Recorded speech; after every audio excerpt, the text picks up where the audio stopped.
Hello, Killer Fam. I'm super excited to continue our conversation on publishing.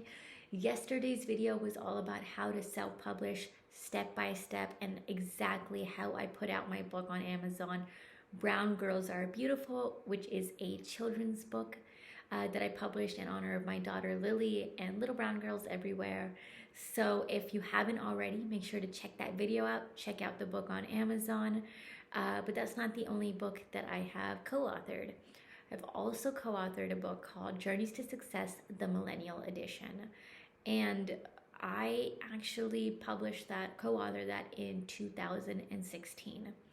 So the thing with that book is that it had about I think 20 or so other young entrepreneurs, and there's a really crazy story as to how I became included in that anthology. So if you haven't already, before I share that story, hit subscribe. I do go live on here every single day. I am posting videos on here every day.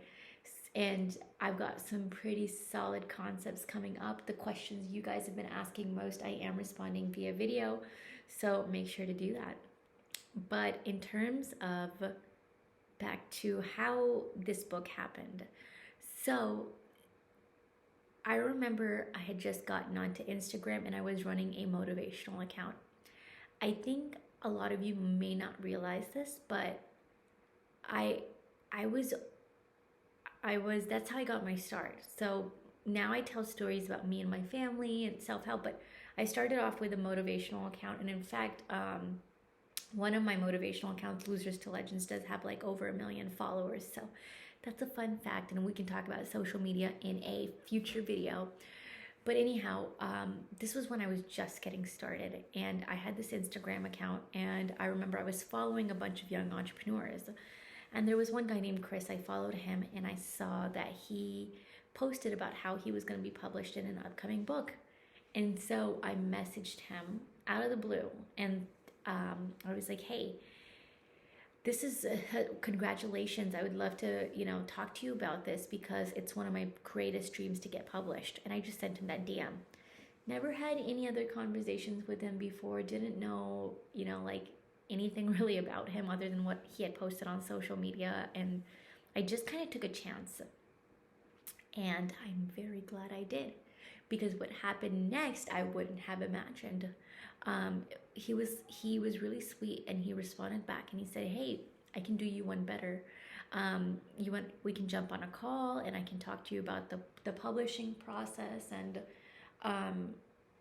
we can go from there. And so we jumped on a call, and I remember getting my time zones mixed up. So I ended up calling him kind of late in the day, and I felt really bad about that, but he was still really, really nice. He took my call, and then, I told him how it was such a dream, and he talked to me about how he got into this anthology. Then he tells me, Sonia, guess what? I think they have space for more authors in this book. Let me get you in touch with the guy that is coordinating it all. And his name was Brad Sullis.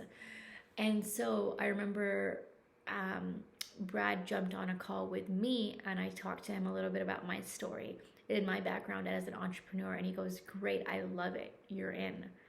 And I just remember almost pinching myself, is this real life? You see, before that moment, I had visualized, the law of attraction. I had visualized almost on a daily basis what it would feel like to be published, to have someone say yes, and it was finally happening. And not just that, not just was it published, it also hit a #1 in several Amazon categories, and it was really exciting to read. I remember people had said, hey, I read your story in this book, it really impacted me and stuff, and that was just the craziest feeling.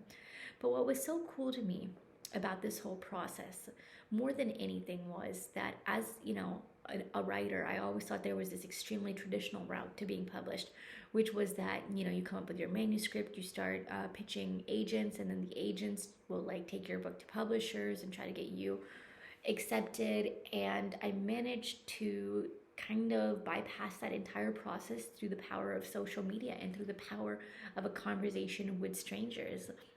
So if there's anything that you take away from this video, it's this. I want you to be fearless when it comes to networking on social media. I want you to message people. Don't just always ask, of course, like that's not the nicest thing, but just talk to strangers. Because, and I know that that's counterintuitive because people always tell you not to talk to strangers, but in this case, guys, I have had some of my most life changing experiences as the result of talking to strangers. So don't be afraid to DM people. Like I have people who DM me and they never think I'll reply, which is crazy because I'm not even like that big or anything. But people are always like, "Oh my god, you replied." And don't be afraid to ask for things, you know? And don't be afraid to just connect or give value in return. Some really beautiful, insane, incredible things can happen. So that's my takeaway, my message for today. That's how I became traditionally published. I do know people that went through, again, the traditional route of submitting to agents and getting in to publishing houses, and I always thought that I was gonna, you know, go that route eventually as well too. But to be honest, I'm really enjoying the self-publishing route lately. It is really fun for me, and I really like how quickly I can go from concept to publication versus, you know, the traditional route, which can take years and years and years, and even then, like, your manuscript might never see the light of day. So that's kind of why I'm choosing the self-publishing route going right now. But you know, you never know, maybe someone will come across my social media accounts, um or not just that, but they might come across like one of my self-published books and offer to take it on traditionally, and that would be a dream come true. I mean, that's what happened to one of my biggest idols, which is Ruby Kaur. I don't know how to say her last name, but I'm obsessed with her. I'm obsessed with her work, and that's kind of her story as far as how she became traditionally published. So that is my 2 cents in my story on how that happened.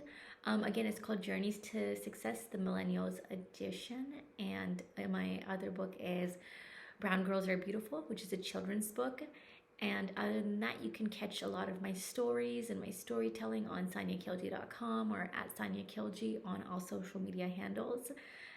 Thanks for watching, and I'll catch you on tomorrow's video.